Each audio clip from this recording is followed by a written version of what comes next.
بسم اللہ الرحمن الرحیم، السلام علیکم دوستوں، امید ہے آپ سبھی خیریت سے ہوں گے۔ اللہ پاک ہم سب کو خوش رکھے۔ جے کیو میڈیا آپ کے سامنے پیش کرتا ہے ایک نایاب ویڈیو۔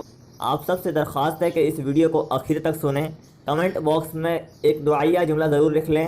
اور زیادہ سے زیادہ اس ویڈیو کو شیئر کریں تاکہ عام نفع ہو۔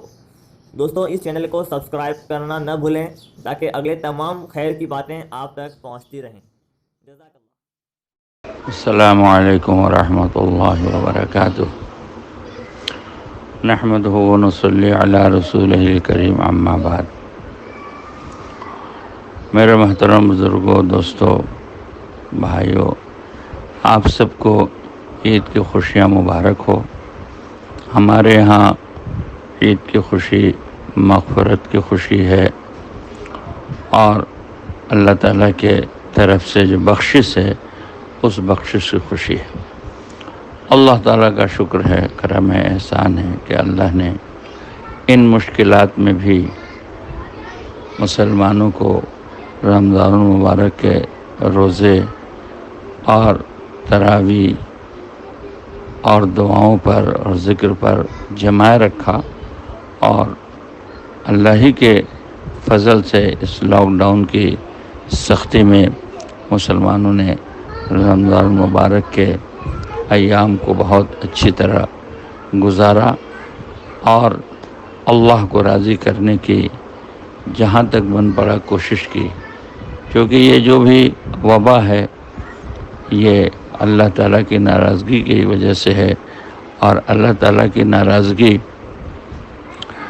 ظلم کی وجہ سے ہے، کیونکہ دنیا میں بہت ظلم ہو رہا ہے۔ علماء کرام کے یہ کہنا ہے کہ جب ظلم حد سے زیادہ بڑھ جاتا ہے تو اللہ کی طرف سے اس قسم کے فیصلے ہوتے ہیں، وبائی امراض کے فیصلے ہوتے ہیں، یا دنیا میں کئی طرح کے حالات آتے ہیں، کبھی سیلاب ہے، کبھی طوفان ہے، کبھی زلزلے ہیں۔ تو ظلم کی انتہا نہیں ہے، ظلم حد سے زیادہ بڑھ گئی ہے۔ یہ سبب ہے اللہ کے ناراضگی کی۔ حال سے نہیں بدلتا، حال تو اعمال سے بدلتے ہیں۔ اس کے لیے رمضان المبارک میں قابل مبارکباد ہیں وہ لوگ جنہوں نے اللہ کو راضی کرنے کی بھرپور کوشش کی، اور الحمدللہ شاید ہی کوئی مسلمان ایسا ہوگا جس نے اس ماہ مبارک میں لاک ڈاؤن میں اپنے گھروں میں بند رہ کر، تنگیاں برداشت کر کے، بھوک پیاس برداشت کر کے اللہ کو راضی کرنے کی بھرپور کوشش نہ کی ہو۔ تمام مسلمانوں نے اس بات کی کوشش کی کہ اللہ کو راضی کیا جائے، اور اس میں ایڑی چوٹی کا زور لگا دیا۔ اور الحمدللہ ایک دوسرا کام یہ بھی ہوا جو بالکل تحسین کے قابل ہے کہ مسلمانوں نے اپنے گاڑھے پسینے کی کمائی میں سے اپنے پڑوسیوں کو بھی دیکھا، خیال کیا، بلکہ یہ ایک آواز لگ گئی پورے ملک میں کہ ہمارے پڑوس میں یا ہمارے جاننے میں، ہمارے رشتہ داروں میں، ہمارے لوگوں میں یا عام انسانوں میں انسانی بنیاد پر کوئی بھوکا نہ سوئے۔ اور اس بنیاد پر الحمدللہ مسلمانوں نے بھرپور کوشش کی، اور جس طرح سے رمضان مبارک کے ایام میں اللہ کی عبادت اور عبودیت کو سامنے رکھ کر مسلمانوں نے زور لگایا اور محنتیں کی، اسی طرح مال کے معاملے میں بھی اور خرچ کرنے کے معاملے میں بھی اللہ تعالیٰ کے بندوں پر خرچ کیا، بلا اس کے امتیاز کے کہ کون ہے، بلکہ انسانی بنیادوں پر پورے ملک میں مسلمانوں نے وہ خدمتیں کی ہے جس خدمت کی مثال نزدیک میں تاریخ میں نہیں ملتی۔ گھروں پر لوگوں کے سامان بھیج کر کھانے پینے کا اور ضروریات کا اور پیسے دے کر کے، خاص طور سے اپنے گاؤں اور علاقوں میں کھانے تقسیم کر کے، راشن تقسیم کر کے، حتیٰ کہ جو لوگ مسافر دوسرے صوبوں سے اپنے گاؤں جا رہے تھے، ہزاروں لاکھوں کی تعداد میں مسلمان سڑکوں پر نکل کر ان کی حاجت کو پورا کرنے کے لیے کوشش کیا، رمضان المبارک میں دھوپ میں گرمی میں مسلمان باہر نکلے اور باہر نکل کے لوگوں کو کھانے تقسیم کیے، چیزیں تقسیم کی، پیسے تقسیم کیے، پھل فروٹ تقسیم کی، جو چل نہیں سکتا تھا اس کے لیے سواریوں کا انتظام کیا۔ ایک بہت بڑا کام جس کو تاریخ یاد رکھے گی، اور اس کا سب سے بڑا نفع یہ ہوا کہ اللہ کے غصے کو ٹھنڈا کرنے کے لیے انسانی خدمت اور کھلانا پلانا یہ بہت بڑا ذریعہ ہے۔ اس سے اللہ کا غصہ ٹھنڈا ہوتا ہے، اللہ کی رحمت جوش میں آتی ہے کہ مسلمانوں نے عام انسانوں کی خدمت میں اپنے گاڑھے پسینے کی کمائی لگائی۔ اب عید کا مسئلہ، رمضان کا مسئلہ حل ہو گیا، ہم شوال میں داخل ہو گئے۔ آگے کیا کرنا ہے؟ آگے کے لیے یہ ہے کہ یہ عبادت، یہ اطاعت، یہ اللہ کی فرما برداری، اللہ کے مخلوق کے ساتھ ہمدردی، ان کے دکھ درد میں کام آنا، یہ وقتی چیز نہیں ہے جو صرف رمضان المبارک سے متعلق ہو، بلکہ یہ دائمی چیز ہے۔ ہمیں جو تعلیم دی گئی ہے اور ہمیں جو سکھلایا گیا ہے وہ اس بات کی تعلیم دی گئی ہے کہ ہم بندہ بن کے زندگی گزاریں، یہ موت تک کے لیے ہے کہ ہر انسان اور ہر مسلمان بندہ بن کے زندگی گزارے۔ تو بندگی تو دائمی چیز ہے، اللہ کی اطاعت و فرما برداری دائمی چیز ہے۔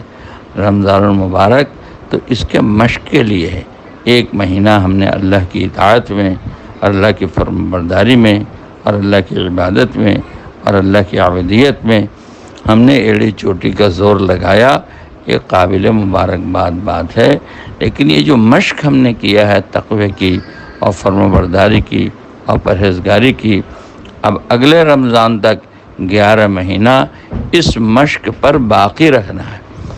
ایسا نہیں کہ اب چھٹی ہو گئی، چھٹی نہیں ہوئی، بلکہ ہمیں عبودیت پر جمنا ہے، اللہ کا بندہ بن کر زندگی گزارنا ہے۔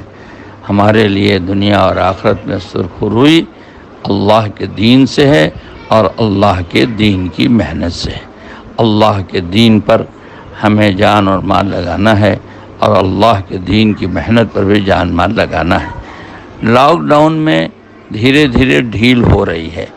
اس وقت کام کرنے کا جو طریقہ ہوگا اور محنت کا جو طریقہ ہوگا وہ اپنی ذات پر محنت ہے، اپنے گھروں پر محنت ہے، اور جہاں تک ممکن ہو سکے، جتنا لاک ڈاؤن میں ڈھیل ہو سکے، علماء کرام جو رہبری فرما رہے ہیں، ہمارے اکابرین جو رہبری فرما رہے ہیں، یا ڈاکٹر لوگ جو مشورہ دے رہے ہیں، یا حکومت کے لوگ جو باتیں کہہ رہے ہیں، اس کا پورا لحاظ و خیال رکھتے ہوئے جتنا ممکن ہو سکے ہم دعوت کے کاموں میں سے جو کام آسانی سے کر سکتے ہوں اس کو کرنے کی کوشش کی جائے، جس میں کوئی قانون کی مخالفت بھی نہ ہو رہی ہو اور کوئی شریعت کی مخالفت بھی نہیں ہو رہی ہو۔ شریعت کے دائرے میں اور قانون کے دائرے میں اور ڈاکٹروں کے مشورے کے دائرے میں رہتے ہوئے جتنی ممکن ہم کوشش کر سکے کریں۔ اتنا تو ہم ضرور کر سکتے ہیں کہ اپنے پر محنت، اپنے گھر والوں پر محنت،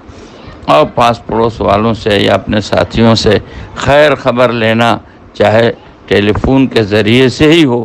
ان کی خیر خبر لی جائے، ان کی ہمت افزائی کی جائے، ان کو ہمت دلایا جائے، ان کو مایوسیوں سے نکالا جائے، اور ان کو اللہ تعالیٰ سے خوشگمان کیا جائے کہ یہ حال ہے، اور حال تو جانے ہی کے لیے ہوتا ہے، حال کو دوام نہیں ہے، حال کو دوام کبھی نہیں ہے۔ 1400 سال کی اسلامی تاریخ یہ بتا رہی ہے کہ حال کو دوام نہیں ہے، حال تو جانے ہی کے لیے ہے، یہ آیا ہے چلا جائے گا۔ باقی رہنے والی چیز وہ اعمال ہیں، وہ باقی رہیں گے، دین ہے وہ باقی رہے گا، دین کی محنت ہے وہ باقی رہے گی، یہ قیامت تک باقی رہنے والی چیز ہے۔ دوسری چیز، رسول اللہ صلی اللہ علیہ وسلم نے جو انسانیت کے ساتھ ہمدردی کی ہے اور اس کا سبق جو سکھایا ہے کہ تم میں سب سے بہتر وہ ہے جو لوگوں کو نفع پہنچائے، لوگوں کے کام آئے، تو رسول اللہ صلی اللہ علیہ وسلم، علماء نے لکھا ہے سیرت کی کتابوں میں کہ آپ کو نبوت کے اعتبار سے کہ آپ نبی ہیں لوگوں نے اس وقت جانا جب اظہار نبوت ہوا، لیکن مکے میں ایک نوجوان ہے جو پردیسیوں مسافروں کو کھانا کھلاتا ہے، اس نام سے آپ نبوت سے پہلے ہی مشہور ہو چکے تھے۔ آپ لوگوں کو کھانا کھلاتے تھے، آپ بے روزگاروں کو روزگار سے لگاتے تھے، اور آپ بوجھ والوں کا بوجھ ہلکا کرتے تھے، یتیموں کے سر پہ ہاتھ پھیرتے تھے، بیواؤں کی خبرگیری کرتے تھے، انسانی بنیادوں پر